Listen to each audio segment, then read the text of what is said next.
Hello. Thank you, Yvonne. Thank you. We've got quite a few wee questions that have come through. Let's have a wee look. John, do you want to jump in your question about smaller niche operators?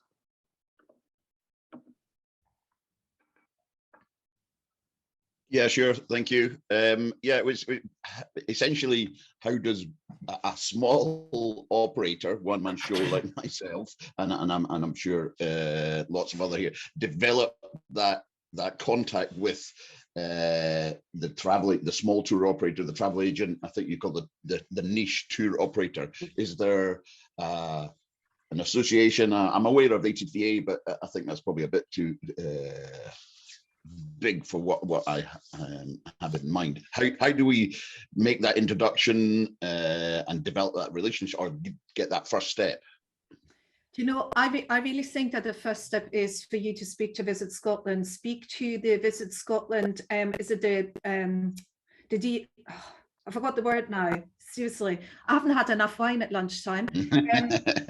The business managers you have in your region from Visit Scotland, I think that would be your first step. Because, you know, in the olden day, before GDPR, there were lists going around of operators that you might want to contact. This is unfortunately not possible anymore. But I think Visit Scotland will be in a position to sort of like guide you in a certain direction, to maybe kind of like get an idea of what your product is, distributed to Visit Scotland, international marketing teams as well. And then you just need to keep your ear open. Speak to other operators in the area as well, see who they're selling to. You know, I'd like to see that Discover Scotland, which is the new expo that's happening in April, is a good first step. It is free of charge this year because it's virtual, and it is a great opportunity. But I think as of next year, it will be an in-person event as well. There is a certain cost involved. But again, it will then be worth you maybe speaking to your local DMO and see what they are planning, if there's, you know, a stand you can take on. Unfortunately, it is groundwork that you will have to do yourself. Sometimes this is easy as kind of like going onto Google and see what's available there, John. I wish there was an easier answer, but it isn't. It's just work that needs to be done then. John, do you have any specific countries that you want to target? Not particularly, no. This year, for example, I'm getting bookings from Switzerland and Holland. I wouldn't say no. It's European and US. Just exactly the presentation. To be honest, nothing specific. No.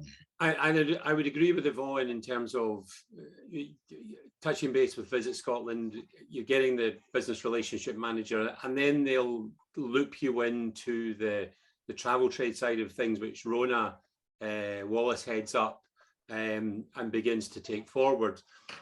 But it's also worthwhile, if you've got inquiries coming in from the Netherlands to Snow, use the Visit Britain in-country manager that's there and actually drop them an email to say, hi, I'm John from Oban. I've got this cracking boat and I'm looking for more business. No, I'm joking. But, you know, you get to them and then they'll say, right, well, and Yvonne's right. Pre-GDPR, they would say, I'll give you a list of 25 small operators, names, contacts, everything. They can't do that now. But they may then say, well, we'll put a note out to our database and introduce you that way. So if you give a proposition of something that's there, same applies with North America. Interestingly enough, I had a discussion about 6 months ago with the North America country manager, and they were saying, oh yeah, adventure tourism, we haven't really, you know, promoted that previously, but maybe we will be beginning to do that. So again, it's just another way of getting your message that's out there. And this is just not a direct answer to that question, but Yvonne was talking about that, you know, Discover Scotland, the virtual event that coming around in 2023 to be a live event. There is potential that if we've got 100 operators from adventure tourism across the Highlands and Islands, and you actually then begin to say, well, let's take a Let's Grow Adventure Tourism stand and work together collaboratively. those are the things we're going to be talking about at the next workshop, and also talking with Hi. How do we keep the momentum going, that we just, we get to the end of the cliff and we disappear? We'd like to try and think of some ways, so might be some ways that we can begin to try and build a proposition for the adventure tourism side of things and get that message out there. Sorry, that's a rambling answer. But no, I appreciate that. Can I just go back to, I was just taking a note, I have to contact particular country managers through Visit Britain. Is that what you said? Yeah, I've got the contact details. I'll send those around to everyone. It's just in the follow-up note. I'll post them on the website or something that's there. We'll cover that off for you, John, and get that to you. Okay, can I also add to that, John, again, and that's really for everybody. It is worth that you all contact your local DMO and find out if they are going to be representing the region at the upcoming Discover Scotland. Discover Scotland is organised for Visit Scotland, and I think the date is the 21st of April. It's the middle of April, because if you have a product that you want to take out to the travel trade, it's good for them to know that you're travel trade ready, that you've got your prices, that you're ready to go, because that gives them something to add to their presentations and to add to their offering of the region. And that will be a good first step as well. But can I just reiterate, it is important that you're clear about what your product is that you want to take to the trade, that you have your pricing ready, and that you have your conditions ready. Fergus, is that where we're diving deeper, the next meeting, where we can talk a little bit more what is required, what you need to take to the trade, because that's your very first step. And then, we can look again at how you best distribute that. Yeah. We've got another question from Ut regarding just a contact for sort of T's and C's. Do we have any, does MD have contacts, or just to help with the developing trade T's and C's, waiver forms, etc.? There isn't, because it depends on the level of terms and conditions that you might want to have. To be exact, I think you potentially need to run that past a lawyer. It depends on how serious you want to be about it. I think the first step would be that you look at your own business and that you say, how flexible can I be? So that means if a customer cancels 3 days before arrival, what's the impact on my business? Will I be able to resell that cruise? Will I be able to resell the product? If the answer is no, then you have to push your cancellation terms forward and see where's that. You never want anybody to cancel, but reality is sometimes I actually meant, like, does anybody have a good lawyer for that kind of thing? Not because nobody can recommend anybody. Business Gateway are not allowed to recommend anybody, and I find it really difficult. I would like somebody who I can run things past. Who can then, somebody who doesn't charge £500 for reading an email, basically. What you can try, there's a company that's associated with UK Inbound, and they're called Travel Law. Okay. I'm going to send you the contact details for them, and then you can maybe distribute them. They are connected to UK Inbound. They know how to work with operators. You can ask them how much they charge. They will always charge, but at least they're set up, and they might be able to help you with that question a little bit further. But that, to be honest, is the only law firm that I know that specializes in travel. And that's important, isn't it? Because you can't go to a divorce lawyer and say to them, can you give me terms and conditions for a travel industry? So leave that with me. We'll share the contact details for them, and you can email them and just say, look, this is what I would be looking for. How much do you charge? Great. There was also Visit Scotland did a webinar about 4 or 6 weeks ago, when they were talking about the dreaded, and I'll start twitching, EU packaging regulation 1992, updated every single month since then, and whatever. And they had a lawyer speaking at that. So I'll touch base with Patrick O'Shaughnessy and ask him, because it was a travel the lawyers that specialised in travel related issues and contracts. Again, we'll try and find you a couple of contacts. Right, thank you. Fantastic. Yeah, sorry, Stuart, can I just intercede there? Please do. Yeah, because I was on that one from Visit Scotland, and I actually got in touch with Travello, and they were very good. They gave me free advice. I was asking about various things to do. It was all about packages, if you remember. Yeah. Yeah. Our first one up in Avonmore, that all came up because a lot of the small businesses, including ourselves, were concerned about what constitutes a package and if we're putting various things together. So they were talking about that. So I actually had to follow up about a few things, and they gave me a very detailed answer, and I didn't have to pay anything for that. So maybe Fantastic. that might help. Okay. And Alistair, was that travel law? That was Travello, yeah. Oh, right. Okay. Well, then that's the one that Great. that Yvonne was mentioning there. Yeah. We've just got another question there from Rini in terms of, are there meet the supplier producer type events? I think we've covered that off just with the mention of the Discover Scotland event, which obviously is going to be online this year, but next year it's going to return to, I think it's Aberdeen in 23 again, and that's when it will be in person. There are a lot of other travel trade events that happen throughout the UK, and I know Yvonne's been attending some of them recently. So, but the main Scottish one is the one that's coordinated by Visit Scotland.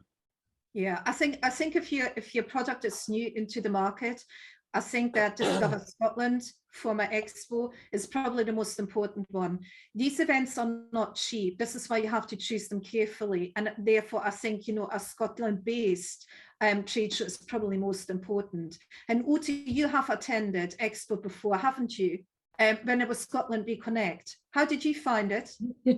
I did find it quite helpful, although I think now I would approach it a bit differently. You kind of learn, you have to kind of go there once and then just to see how it all works and what they're looking for and so on. And then the next time you can prepare much better. I think it's actually beginning of April. I think it's the 5th till the 7th or something like that. Yeah, it might be. All I know it's April. Okay. I think one step at a time. Yeah. Or one glass of wine at a time. One glass of wine at a time. I think that Rini asked that question about meet the supplier producer events. I mean, as Fergus said, there are others that are out there, and as Yvonne said, they are expensive. Anytime you actually begin to move out this country, so for you as a single operator, one business, to go and take a stand at Fitur or something like that, or one of the Adventure Travel Trade Associations, say Elevate programs, it's not cost effective because actually it's going to take a long time to get the return on your investment.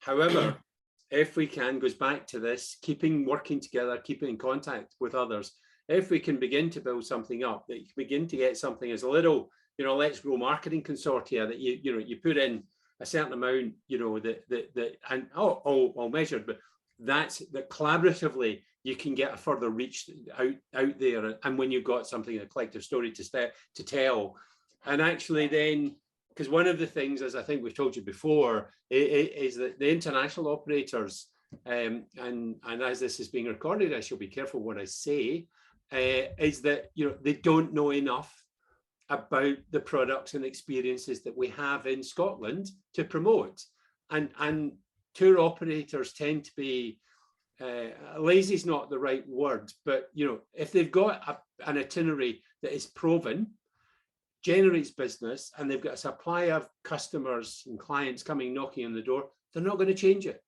They're going to stick with what they've got because they've got everything, all the ducks lined up. So to take something new to them, it's really got to be quite innovative, quite wow, and stuff like that. So I mean, there may be opportunities further down the line that we can begin to think about those as we move forward. But that's one for Fergus and I, who we've already picked up with Seb at High to say, look, we need to be thinking about the next stages of and the types of support and types of things we'd be looking to get coming out from there. Okay, good. Okay, I think sorry, that seems. Can we have another 20 questions for Yvonne, please? We've got a hand up from Rini. Do you want to jump in, Rini? Yeah, it was just to say that I attended a couple of months ago now. I attended an event that was in Inverclyde in Greenock, and it seemed to be in Inverclyde Council, their local business chambers, and the group that are involved in the whole Riverside thing there. And it was a Meet the Producer event organised by them, and it was specifically about growing the cruise, attracting the cruises to Inverclyde, and there was a lot of small operators like me and, like, you know, social enterprises, the local museum that's run by the Royal British Legion, for example, who probably would never have got to speak to a cruise person, but we did that day. And so there's in terms of approaching high, we've also got Argyll and Bute Council with the rural growth deal and what they're trying to achieve. So it may well be that the public bodies could sponsor something that would support the smaller operators to bring something to the region and hold it in the region, so that they can see not just what we've got to offer, but the environment that they'd be bringing their people to. It's just an idea. Yeah, no, good point. Good point, Renee. Peter Smith. I think Pete's raised his hand as well. Yeah, Yvonne, you mentioned that it's not a good idea to have a policy of no refundable deposit. That my business kind of needs to have that a bit, I think, because part of what I do, if I'm taking somebody fishing, I have to book access to a river or a loch, and that's probably non-refundable. So I'm going to have to build that flexibility into what I do. Do you think that's just the nature of the beast, or what? To be honest, Pete, I think it then depends on the approach. I'm seeing a non-refundable deposit is a no-go. Let me clarify that. If an operator came to you and says, I want to book, you know, fishing with you in May 2023, yeah, that's when they don't want to pay that deposit.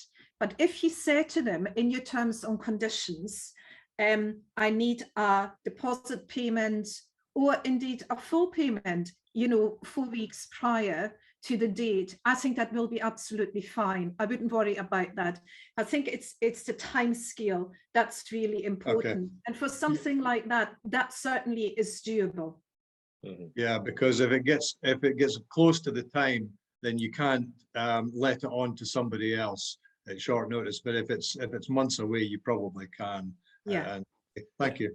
And just Yvonne, just I'm pretty certain you might, whether it's in the next workshop you cover it, but one of the things, Peter, or to everyone, is actually working with tour operators, working with travel agents.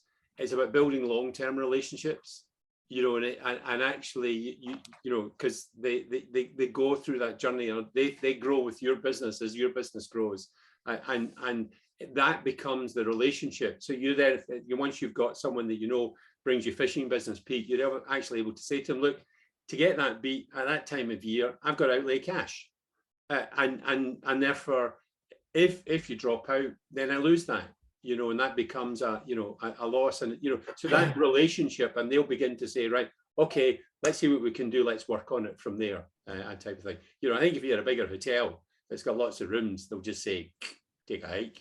Yeah, no, that makes sense. Thank you. Okay. I think that covers off the questions. Yvonne is joining us in 2 weeks' time, where we get into a wee bit more nitty-gritty in terms of propositions and the type of information to pull together in terms of presenting that opportunity to the travel trade.